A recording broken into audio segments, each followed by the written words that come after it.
तीनों बेटों और बेटी के चेहरे पर एक ही सवाल था।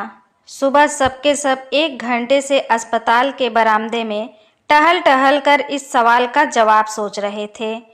मेरा ख्याल है राजेश भैया सबसे बड़े हैं, इसलिए उनका कर्तव्य है कि वह अम्मा को अपने घर ले जाएं। छोटी बहन नीलिमा ने भाई को देखते हुए कहा।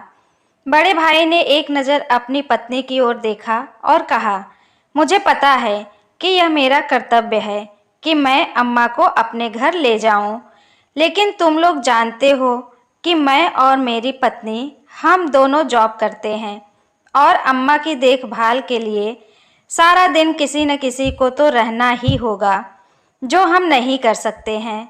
लेकिन तुम तो सारा दिन अपने घर में ही रहती हो। मेरे ख्याल से तुम अम्मा का हमसे ज़्यादा ख्याल रख पाओगी। पैसों की चिंता ना करो, जितने पैसे लगेंगे मैं देने के लिए तैयार हूँ। भाई राजेश ने पैसों पर जोर देते हुए नीलिमा से कहा। भैया, मेरी तो बड़ी ख्वाहिश है कि मैं अम्मा का खूब ख्याल रखूं, उनकी सेवा करूं, लेकिन आप मेरे ससुराल वालों को तो जानते हो ना, मुझसे यह सब बर्दाश्त नहीं होगा कि कोई मेरे भाइयों को बुरा भला कहे।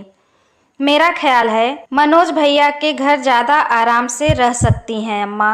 छोटे भाई सुरेश ने भी बहन की हाँ में हाँ मिलाई।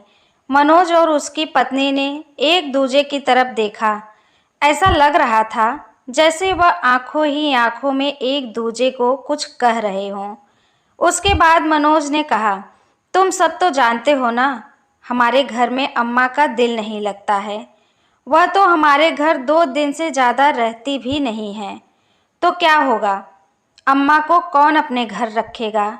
नीलिमा ने अपने छोटे भाई सुरेश को देखते हुए कहा। अरे तुम सब मुझे तो देखो ही नहीं, मेरा तो घर भी बहुत छोटा है और वेतन भी बहुत कम है। मेरी तो मजबूरी है, मैं अम्मा को अपने साथ नहीं रख सकता। सुरेश ने अपने हाथ खड़े कर दिए। तो फिर अम्मा किसके घर जाएगी? सभी लोग इसी सोच में गुम थे। क्या आप सब वार्ड नंबर 2 की पेशेंट के रिश्तेदार हैं? नर्स ने बाहर आते हुए पूछा। सब घबराकर उठे और बोले, जी हम ही हैं। आपको डॉक्टर वार्ड में बुला रहे हैं। वह सब दौड़ते हुए वार्ड में गए। आई एम सॉरी, हम आपके माताजी को नहीं बचा सके, डॉक्टर ने राजेश के कंधे पर हाथ रखते हुए कहा। सबके चेहरे पर उदासी तो थी, लेकिन शायद दिल के किसी कोने में खुशी भी थी कि अब उन्हें अपनी माँ की सेवा नहीं करनी पड़ेगी और ना ही माँ को किसी के घर जाना पड़ेगा।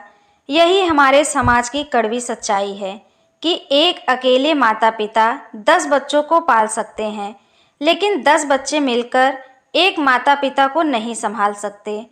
और कई माताएं अपने जीवन के अंतिम क्षण बुढ़ापे में सड़कों पर रोजी रोटी कमाने में बिता देती हैं।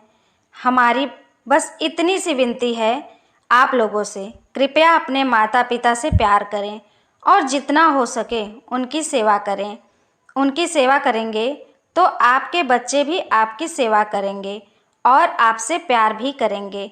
दोस्तों, इस प्यारी सी कहानी पे आपका क्या राय है, प्लीज़ कमेंट करके हमें ज़रूर बताइए। अगर ये कहानी आपको अच्छी लगी हो तो प्लीज़ एक प्यारा सा लाइक करिए। हमारे चैनल पे पहली बार आए हैं तो हमारे चैनल को सब्सक्राइब करिए। कहानी सुनने के लिए आपका बहुत बहुत धन्यवाद।